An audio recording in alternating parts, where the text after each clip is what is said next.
ఇంకేం కావాలే చాలే ఇది చాలే ఇంకై నువ్వే వచ్చి వలవే ఇకపై తిరనాళ్ళే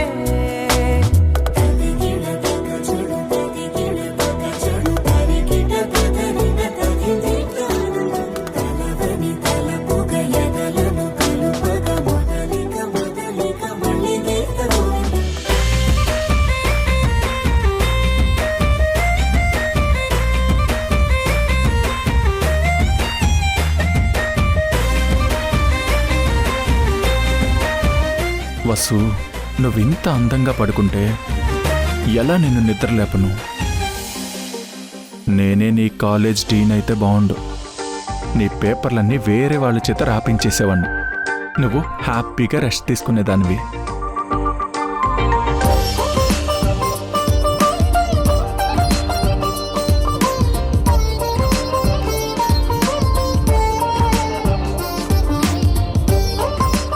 ఎంత అందంగా ఉంటావే నువ్వు. ఈ ధ్రువగడి పెళ్ళనివి కదా, ఆ మాత్రం ఉండాలే. ఇక మనకు పుట్టే పిల్లలు ఎలా ఉంటారో కదా. నీ ఎగ్జామ్స్ అయిపోతే వాళ్ళని భూమి మీదకి ప్రమోట్ చేస్తాను. ఉండండ్రా, మీ గురించే మాట్లాడుతున్నాను. అమ్మకి ఎగ్జామ్స్ అంతే కదా వసు.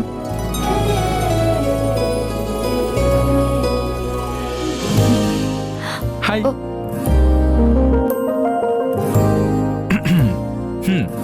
సార్, మీరేంటి ఇక్కడ? నీకు టీ ఇద్దామని వచ్చాను.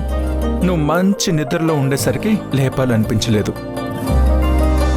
అందుకే మాట్లాడుతూ కూర్చున్నాను. మాట్లాడుతూ కూర్చున్నారా? ఎవరితో? మన పిల్లలతో. వాళ్ళు నన్ను అడుగుతున్నారు, డాడీ మేం తొందరగా ఇంటికి వచ్చేస్తాం, మీతో ఆడుకుంటామని. నేనే అమ్మకి ఎగ్జామ్స్ కదా, ఇన్ని రోజులు ఎలాగో ఓపిక పట్టారు, ఇంకొక 10 రోజులు ఓపిక పట్టండి అని చెప్పాను. అలిగారు, నేను తర్వాత కన్విన్స్ చేసుకుంటానులే. టీ తాగు, టీ తాగి చదువుకో. మీరు నా కోసం టీ తీసుకొచ్చారా? అవును, నీకింకా ఏం కావాలన్నా అడుగు. తీసుకో.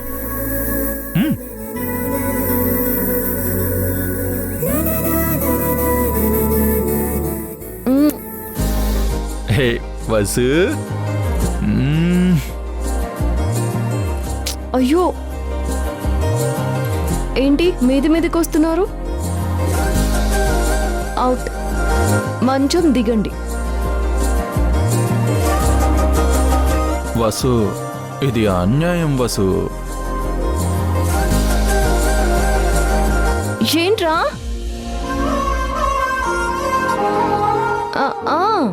నేను మా అత్తయ్యలాగే మన పిల్లలకి చెప్పుకోవాలి కదా. మీ నాన్న నా ఎగ్జామ్ అంటే టీ పెట్టించారు, చదువుకోమన్నారు, అస్సలు డిస్టర్బ్ చేయట్లేదు అని వాళ్ళు కూడా నేను చెప్పుకోవాలి కదా. మీరు వెళ్ళండి, వెళ్ళండి. నాతోనే ఆడుకుంటావా? మన పిల్లలతోనే మాట్లాడుతున్నాను. ఏంటి ఆల్ ది బెస్ట్ చెప్తున్నారా? మీకన్నీ మీ తాతయ్య పోలికలే, అస్సలు నాన్న పోలికలే రాలేదు. పర్లేదు, మా అత్తయ్యకి కూడా కావాల్సింది బుల్లి ప్రతాపే. మీరు వెళితే నేను చదవడం మొదలు పెడతాను. వెళ్ళండి,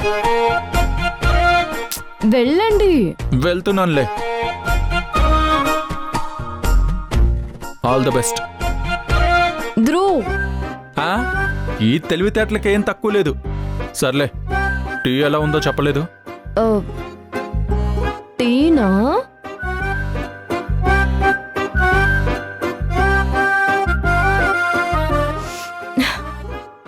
అన్నీ సరిపోయాయి కానీ కానీ స్టవ్ ఆన్ చేసుంటే ఇంకా బాగుండేది. అది నా తప్పు కాదు. అక్కడికి కూడా ఈ బ్లాక్ డ్రెస్ లో వచ్చేసి నన్ను బాగా డిస్టర్బ్ చేసేసావు. అందుకోసమే నేను స్టవ్ ఆన్ చేయడం మర్చిపోయాను. కావాలంటే చెప్పు, మళ్ళీ వెళ్ళి స్టవ్ ఆన్ చేసి టీ తీసుకొని వస్తా. ఏమంటావు? వద్దులేండి, ఆ లోపు నా సమ్మె అయిపోతుంది. Anyway thank you. సర్లే, బాగా చదువుకో.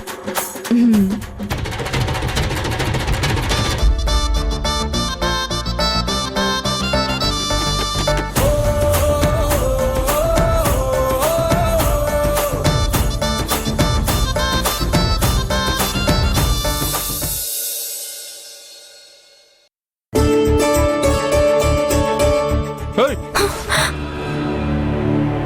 రా ఇటు. రా, నువ్వు ఇలా రా. రా చెప్తా. సార్ ఏమైంది సార్? నీకేం చెప్పాను? నీకేం చెప్పాను?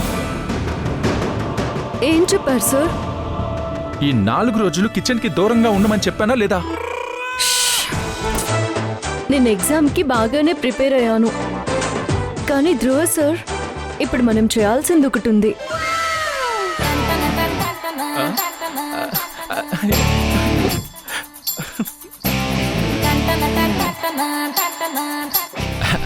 అంటే వసు, అమ్మా ఎగ్జామ్స్ అయిపోయిన తర్వాత అంది కదా మరి. అప్పుడే అంటే నీకు ఓకేనా?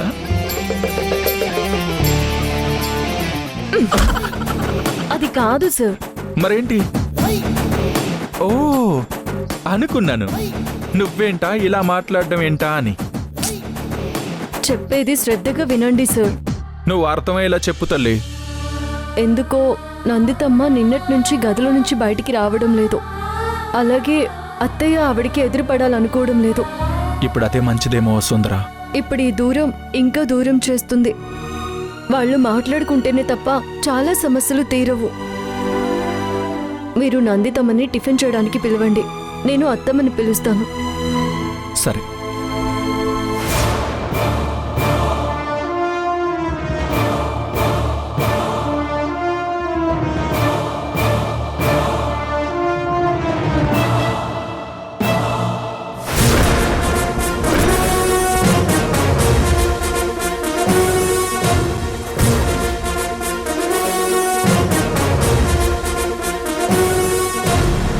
అత్త,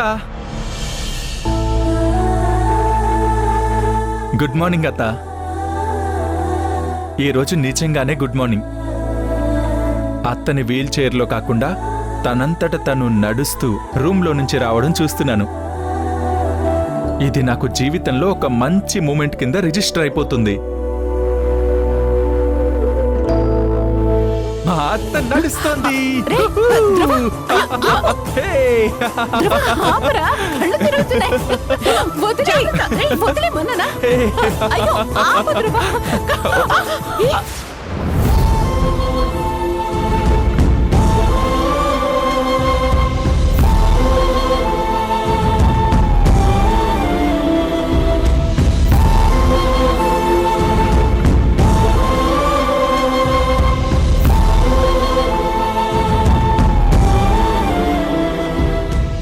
అత్త, టిఫిన్ చేద్దుకని రా. రా అత్త, రా రా రా అత్త.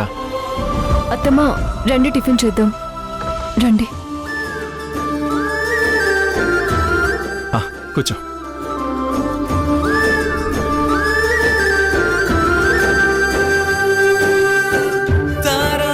కూర్చోండి అత్తమ్మా.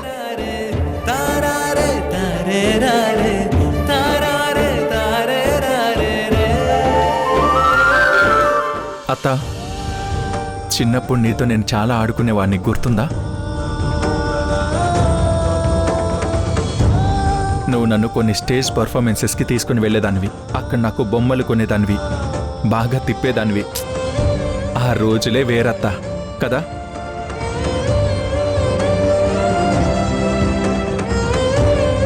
నువ్వు ఇలా సంతోషంగా నడవాలని, తిరగాలని నాన్న నేను చాలా దేవుళ్ళకి మొక్కుకున్నాం. ఇప్పుడు నాన్నుంటే చాలా హ్యాపీగా ఫీల్ అయ్యేవారు కదా.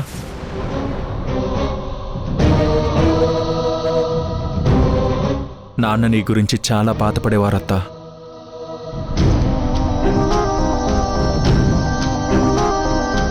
అది బాధ, పశ్చాత్తాపమని నేను ఆలోచిస్తున్నాను ధ్రువ.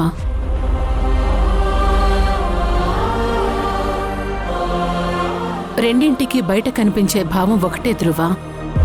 లోపల అర్థమేంతో తెలుసుకోవటం ఆ బ్రహ్మకి తప్ప ఎవ్వరికీ సాధ్యం కాదు. అత్త, నీ మనసు నిజంగా నాన్నది బాధ కాదు, తప్పు చేసిన పశ్చాత్తాపం అని చెప్తోందా? ఇప్పుడు నా మనసుకి సమాధానాలు కాదు, రుజువులు కావాలి. నా ఆలోచన తప్పు అన్న ఒక్క రుజువు చూపించినా నేను తిరిగి మాట్లాడను. అత్త, నీ పరిస్థితి నేను అర్థం చేసుకోగలను. లేదు ధ్రువ, నేను ప్రస్తుతం ఉన్న స్థితి ఎవరూ అర్థం చేసుకోలేరు.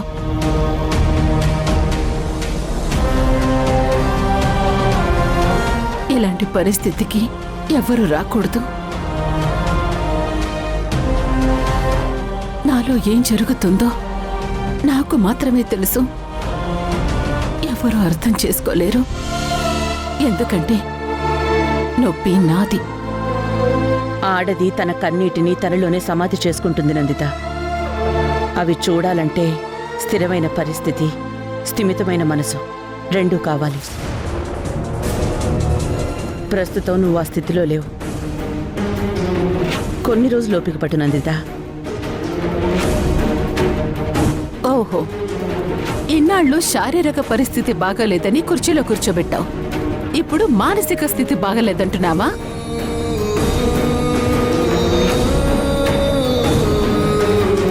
అప్పుడు ఇంకొన్నాళ్ళు పిచ్చిదాన్ని చేసి నన్ను గదిలో పెట్టి తాళం వేసి నమ్మించాలని చూస్తున్నావు, అంతేనా?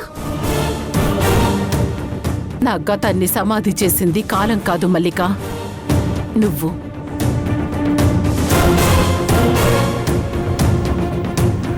ఇక మీదట మీరు చెప్పినవి కాదు, నా కళ్ళతో చూసిన వాటినే నేను నమ్ముతాను. అత్త, అన్నిటికంటే పెద్ద దొంగ ఆ కళ్ళే. దాని మోసం ఎలా ఉంటుందంటే, అప్పటి వరకు మనసు పొరల్లో దాచుకున్న ప్రేమని, జ్ఞాపకాలని ఒక సునామీలా తుడిచిపెట్టుకుని తీసుకెళ్ళిపోతుంది. దానికి నీ కళ్ళ ముందు ఉన్న నేనే పెద్ద ఉదాహరణ. మామయ్య నీ మనసులో వేసిన అనుమానం అనే బీజం నాన్నతో నీ జ్ఞాపకాల్ని గుర్తు చేసుకునివ్వడం లేదత్తా. నా భర్త అనుమానమనే బీజం వేశారా? ఓహో, మీ అమ్మ అలా చెప్పిందా?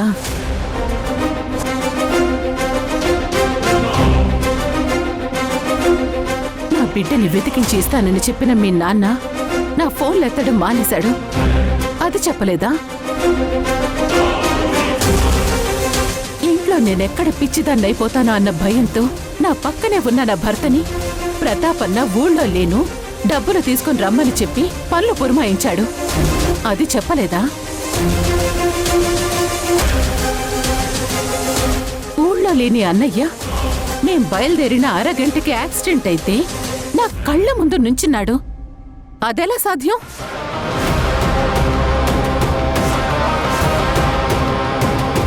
భర్తని బిడ్డని పోగొట్టుకుని సంవత్సరం కూడా కాకుండానే మీ అమ్మ నా ఆస్తి రాయించుకోవడం గురించి మాట్లాడింది. ముందు మీ అమ్మని వాటికి సమాధానం చెప్పమను.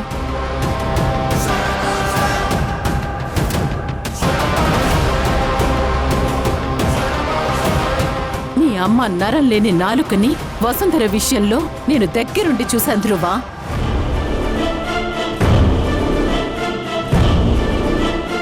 మీరు తనని ఒకవైపే చూస్తున్నారు. కాదు, తను మీకు ఒకవైపే చూపిస్తోంది. నాకు దాచిన మోసం కావాలి, నిజాలు కావాలి.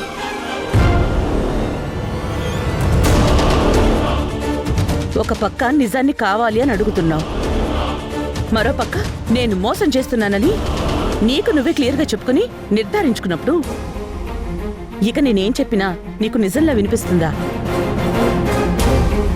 ఊహించుకోవటం ఎప్పటికీ సమాధానం కాదు నందిత. అది గాయాన్ని ఇంకా రేపడం లాంటిది. దాని తీవ్రత పెరుగుతుందే గాని నొప్పి తగ్గదు.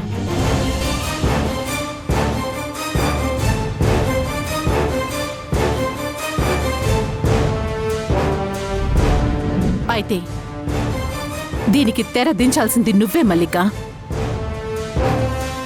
నా ప్రశ్నలకి సమాధానాలు చెప్పు. ఇంకా నీ మౌనంతో వాటిని కప్పిపుచ్చే ప్రయత్నం చేయకు. నాకు రుజువులు చూపించు. నా సమాధానంలో చాలా చిక్కుముళ్ళున్నాయి నందిత. వాటికి నేను రుజువులు చూపించలేను.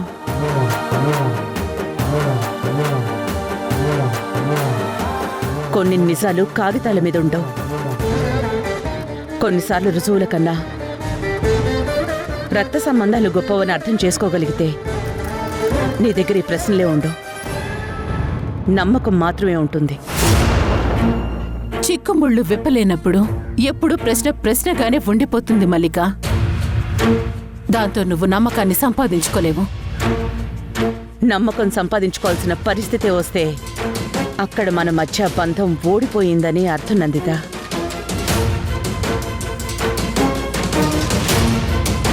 ఇప్పుడు నేను చెప్పేదొక్కటే, నేను నీకు శత్రువుని కాదు. నీకెవరన్నా శత్రువా మిత్రుడా అనేది కొన్ని షరతుల మీద ఆధారపడి ఉంటుంది మల్లిక. నువ్వు గీసిన గీత దాటనంత వరకే నీ స్నేహం పరిమితం.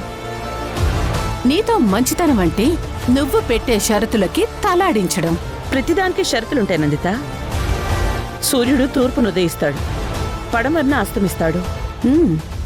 ఈ ఉదయం సాయంత్రానికి షరతు.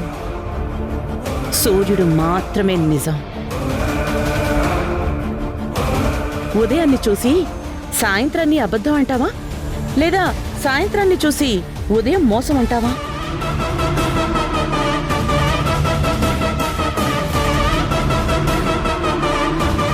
వీటి రెండింటినీ కలిపి అర్థం చేసుకుంటేనే ఒక విషయం మీద పూర్తి అవగాహన వస్తుంది. లేదంటే నిజం కప్పిపుచ్చుకున్నట్టే అనిపిస్తుంది. నేను చెప్పాల్సింది చెప్పేశాను. అయితే నేను చెప్పాలనుకున్నది కూడా విను మల్లిక. ఇప్పటికే నన్ను చాలా అడుగులు వెనక్కి వేయించావు. ఇంకా వెనక్కి వెళ్లే ప్రసక్తి లేదు. నా అనుమానాల్లో ఏదన్నా నిజం ఉందని తెలిసిందనుకో, వదిలిపెట్టను.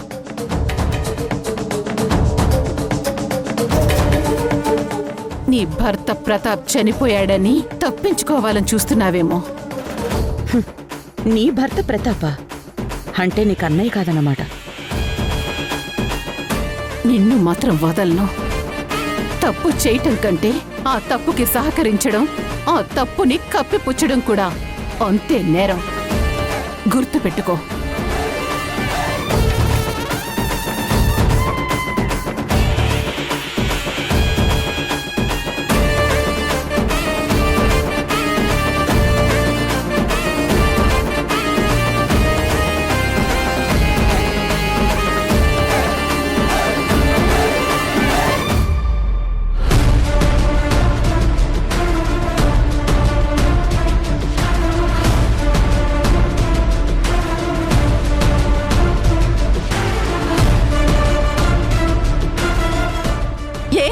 వాళ్ళ వెనక నువ్వు వెళ్ళలేదు. ఇప్పుడు నేను నీకు పరాయిదాన్ని కదా. నందితమ్మ, నన్ను పరాయిదాన్లో చూస్తున్నారా? మీ మీద నాకున్న గౌరవం మీకు తెలుసు. నేను మా అమ్మని చూడలేదు. నా తల్లిని, ఆ తల్లి ప్రేమని రెండు మీలోనే చూసుకున్నాను. ఇప్పటి వరకు మనం ఒకటే అని మాట్లాడిన మీరు ఇప్పుడు నన్ను వేరు చేసి చూస్తున్నారా? అమ్మా, ఇక్కడ మీకోసం నిలబడ్డాను అంటేనే మీ బాధ అర్థం చేసుకున్నాను కనుక మీరు ప్రశాంతంగా ఉండండి నందితమ్మ. తినండి. అమ్మా, మీరేనా ఇది? నా మనసు ఎప్పుడు కలవరంగా ఉన్నా మీ ఒడిలో పడుకుంటే ఒక ప్రశాంతత దొరికేది. ఏదో ఆవేశంలో, తొందరపాటులో ఏ నిర్ణయం తీసుకున్నా మా నందితమ్మ అన్ని వైపులా ఆలోచించి సర్ది చెప్పేది. అలాంటి మా నందితమ్మని ఇంత కోపంగా ఎప్పుడూ చూడలేదు. అదే నా బాధ వసుంధరా. అన్ని వైపులా ఆలోచించడానికి ఏ వైపు నాకు దారులు తెరిచిలేవు. ఏ దారిలో వెళ్లాలో నాకు స్పష్టత లేదు. ఎందుకు దారులు మూసేస్తున్నారో నాకు అవగాహన రావటం లేదు. మరి నన్నేం చేయమంటావు? నాది తొందరపాటు కాదు వసుంధరా, నన్ను లోపల నుంచి నలిపేస్తున్న నిట్టూర్పు. అందరికీ వీల్ చైర్కి పరిమితమైన నా అవిటితనం కనిపిస్తుంది, కానీ నా మనసు అనుభవిస్తున్న అవిటితనాన్ని ఎవరూ చూడలేరు వసుంధరా.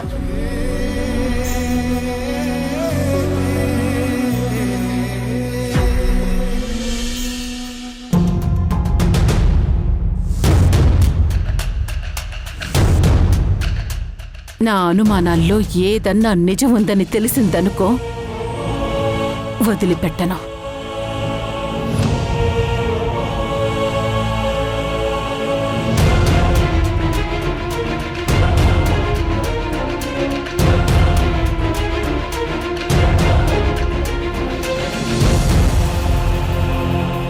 అమ్మా,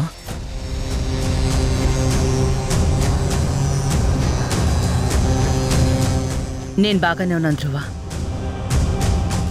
ధ్రువ, ఒకటి గుర్తుపెట్టుకో, మన పర్సనల్స్ ఎప్పుడు వర్క్ మీద ఎఫెక్ట్ చూపించకూడదు.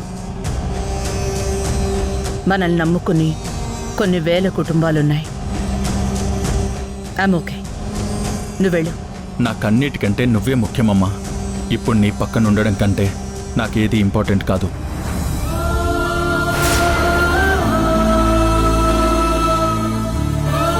వసుంధర సెల్ఫీ కాంటెస్ట్ విజేత ఏప్రిల్ 14 విజేత కారెడ్ల పావని, అక్కిరెడ్డిపాలెం, గాజువాక. బహుమతి అందిస్తున్నవారు తుమిడి బ్రదర్స్.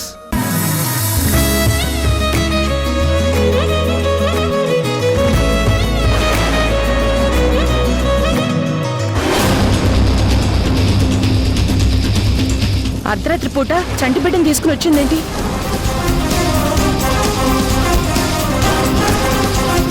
ఎవరమ్మా నువ్వు? ఈ పాప ఎవరు? తను ధ్రువ కూతురు.